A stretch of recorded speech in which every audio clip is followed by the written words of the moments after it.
Hey, this video is all about play. And just the other day, I was on my way to Virginia to speak at a conference, and I was being a good cow in the airport. Bored, moving through the lines and in security. And even though I get front of the line access because I fly so much, security broke down. Their metal detectors ceased to work. And I was like, oh my goodness, what am I gonna do? And you can hear the groan through the people in the lineup.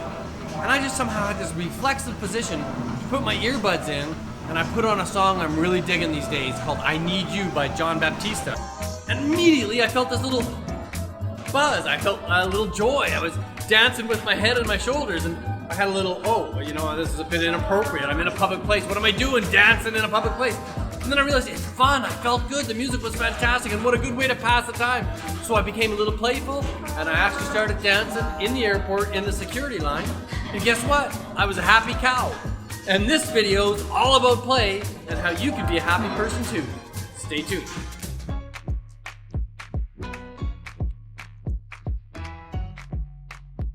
As a coach, public speaker, and best-selling author, I teach topics just like this one all around the world. So stay tuned and I'll give you practical tools that you can use to make both yourself and those around you both happier and more successful. Hey, there's a cool psychologist from the University of Pennsylvania who all he does is study play. He's Brian Sutton Smith. And he said an interesting thing. He said, the opposite of play is depression. Now we would think on first blush that the opposite of play would be work. If I'm not working, then maybe I'm playing. And if I'm playing, I must not be working. But no, the observation he had is that we're not joyful and filled with spontaneity and creativity, then we're in a depressive state. Whether that's 100% accurate or not is beside the point. The learning in it was that play is so good for our happiness. And as adults, we're often pretty bad at this. We sort of get conditioned out of play. When we're kids, we do it reflexively. We know how to play. We just automatically get creative and fantasize and do all kinds of things. Give us a ball and they set us free and we're playing. And this video is about how important it is for us to play.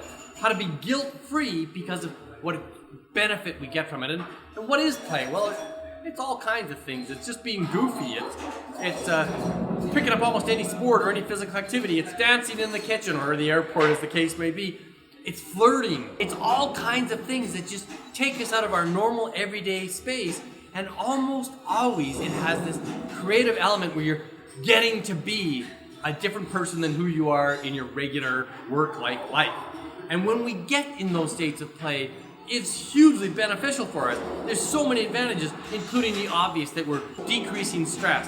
You get engagement, creativity, social bonding. Play is so often with other people. It improves the quality of our relationships. We get a sense of achievement, and in fact, if we've got a playful attitude about things that are important to us, we may in fact be achieving things that might be quote-unquote work. And obviously, in addition to all these things, like I so often say, it's just fundamentally good for our physical health. We literally live longer if we're somebody who likes to play. So if play is not only just this spontaneous fun, but it's also this fundamentally good for us thing, well, how do we as adults get into a state of play? What kind of things can we do? Well, here's a list. Join a sports team, dance party in the kitchen, play puzzles, do an improv class, just be silly, hang out with a 5-year-old, put a puppet on your hand, anything at all with a ball. Imagine that you've got a magic wand and you can be anything you want and just go with that fantasy. Keep a balloon from landing on any surface. Plan a safe, fun prank. Get a mask, wear a costume, color, doodle, paint, you name it. You can do it, you can play, and you can have fun. And remember, more than anything, playing is a state of mind. It's not so much the activity, it's the approach that you bring to the activity. And so long as you're making it fun, you're being silly, and you're just saying, I want to be myself at the most expressive, uninhibited way, you're probably at play. And that's a fun, excellent state of mind. If you like this kind of content, click the like button, share it with your friends and family, and we'll talk to you next week. Thanks for watching.